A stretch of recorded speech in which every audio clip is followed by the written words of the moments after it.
Hello there, siege operators. Welcome back to the channel. It's your boy BrownYoda. Today, we're diving into Rainbow Six Siege, but we're not just going to be discussing strategies and loadouts and tips and tricks like I have in the past. No, today, we're delving into the unspoken rules that every one of you operators should know.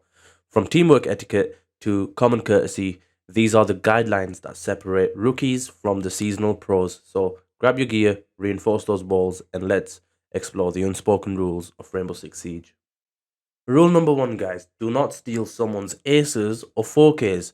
Now, let's be honest, we all know the Siege community is full of egos and just so much toxicity. So let's change that. Let's bring some wholesomeness to the Siege community. So we're starting off with rule number one. Do not steal someone's ace or 4K. If someone's doing really well, like they're about to get an ace, go ahead and help them secure that ace or that final kill for their 4K, whatever it is. We all know how it feels when our aces get stolen, and same for our 4Ks.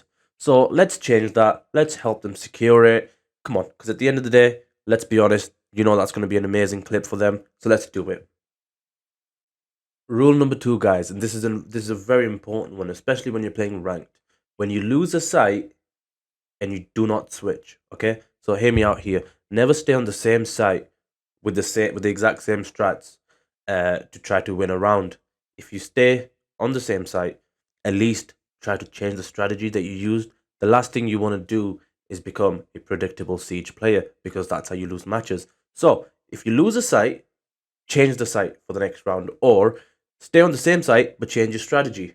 You do not want to be a predictable player. Rule number three, guys. Always ban one or two of these three operators, okay? Azami, Solace, and Fenrir. Now, you always need to ban one or maybe two of these operators if you can in a ranked match, so you can have easier rounds when attacking. Because Solace is one of the best roams in the game, Fenrir is a great anchor, and Azami is a really good flex operator. So with all that being said, just make sure you're banning one of these three. It's very important. Rule number four, guys, and it's a very simple and straightforward rule. Never reinforce any main walls if Mira is in your team. Pretty self-explanatory, but I'll go ahead and delve into it a little bit more, just in case if you want some more information on it. Mira is a really good operator that obviously has a window that she can put onto walls that she can see through. This, of course, gives her the informational advantage of knowing where attackers are. So if there is a Mira on your team, she will have specific strats she'll want to use. So do not reinforce any of the main walls on a site when you have a Mira. Let her set up her mirror windows, and once she's set both of them up, go ahead, reinforce any of the remaining walls that the mirror window isn't on or near. Rule number five, guys, and this is to do with map bans.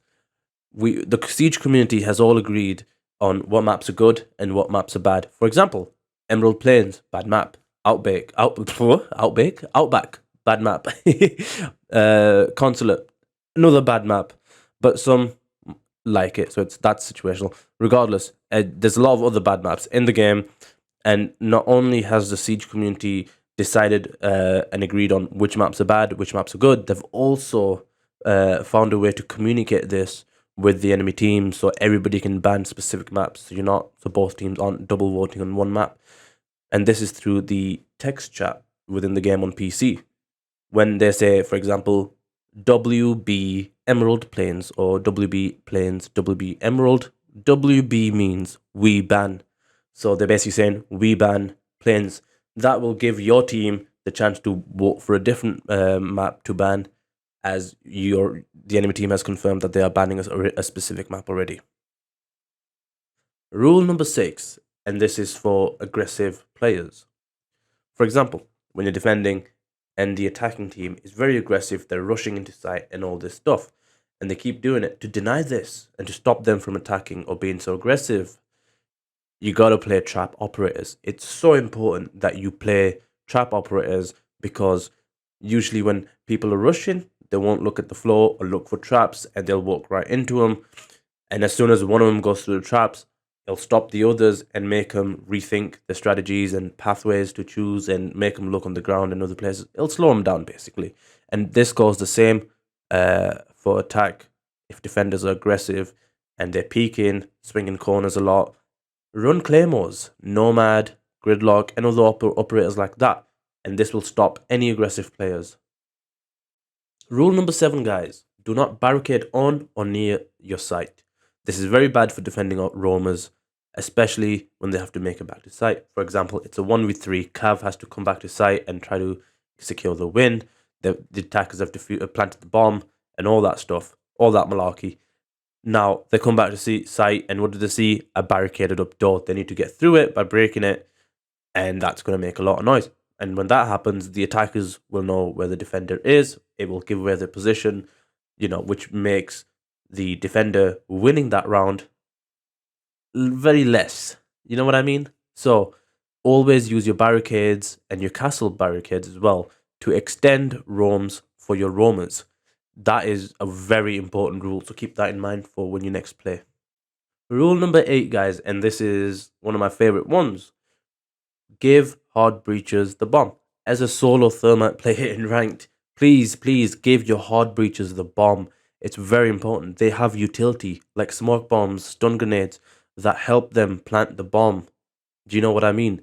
So it's very important that you give them the diffuser.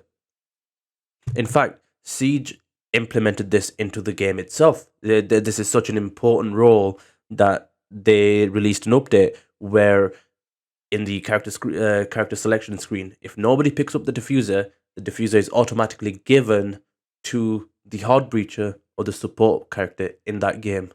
In that match. So please always remember, give your hard breachers and support operators the bomb. Rule number 9, guys, and this is a gentleman's agreement: never play Blitz or Clash unless someone in the enemy team plays them first. Like I said, this is a bit of a gentleman's agreement within the community to not play these operators unless somebody in the other team plays it first. For example, you're playing defense, and you're sticking to the rules, these unspoken rules, and somebody rushes in with the blitz, and you're like, well, I didn't like that. You now have every right to retaliate by playing blitz as well. Now, I will say Monty is not included within this list because Monty is more of a tactical player. So keep that in mind. But yeah, blitz and clash, do not play as them unless the enemy team plays them at first. Rule number 10, guys: if you are dead, do not go sit on your phone or step away from your desk. Help your team with cameras, pings, and also callouts. But do keep in mind, do not give out too much callouts to the point where all your teammates can hear is just you giving callouts. You gotta be mindful and keep in mind that letting them hear the sound cues within the game also helps them win rounds and clutch it up. But do not ever stop participating in the game even when you're dead. Please keep in mind, if you have cameras, use them. Press the Z key on your keyboard for yellow pings. Use red pings if necessary, like usually within the last 30 to 15 seconds in a round. But other than that, stick with yellow pings and just vocal callouts within the game chat. Rule number 11, guys: if someone's fragging out in your team, and like when I say fragging out, they're getting a lot of kills, for example, double digits or near that, and they're close to it, and they're doing this by playing specific operators on attack and defense, let them play those operators. Please do not steal their operators the next round if they are carrying. This is very important. Just let them do what they need to do. If they're carrying, let them carry. You take a step back. Please put your ego aside. None of that matters. Getting kills does not matter in this game. It's a team game. So if somebody is fragging out and they're getting a lot of kills, which is helping your team win rounds because they're carrying, please step back, play support operators, give information, hold angles. You know what I mean? Let them play their operators and do not steal their operators. Rule number 12, guys. This will be the final rule of this video, and that is a very important one. So hear this one out. If you have a cheater in your team and you realize this, like they make it blatantly obvious they are cheating, it's very common practice. In fact, it is respected by everyone if you shoot them and just kill them. One shot in the head, boom, they're dead. You and your entire team need to kind of coordinate this in a way you all take turns team killing that cheater. If someone is blatantly cheating, and you spawn in as an attacker or a defender, go ahead, shoot them in the head, kill them, and try to work as a team and take turns doing this. Like I said, even if you win that game, your points will be deducted at some point in the future for that win, because Ubisoft like to punish everyone but the cheaters. So keep in mind. Plus, if you don't team kill them, people think you're getting boosted and then they'll report you as well. So if there's a cheater in your team kill them. As we wrap up today's discussion, remember that mastering the unspoken rules of Rainbow Six Siege is just as crucial as perfecting your aim or mastering map knowledge. By following these guidelines, you'll not only improve your own gameplay, but contribute to a more enjoyable experience for everyone in the Siege community. Remember guys, let's be wholesome in 2024. If you found this video helpful, be sure to leave a like and subscribe for more tactical tips and tricks. Until next time, operators, stay vigilant, communicate effectively, and most importantly, have fun out there on the battlefield. This is BrownYoda signing off. Siege on.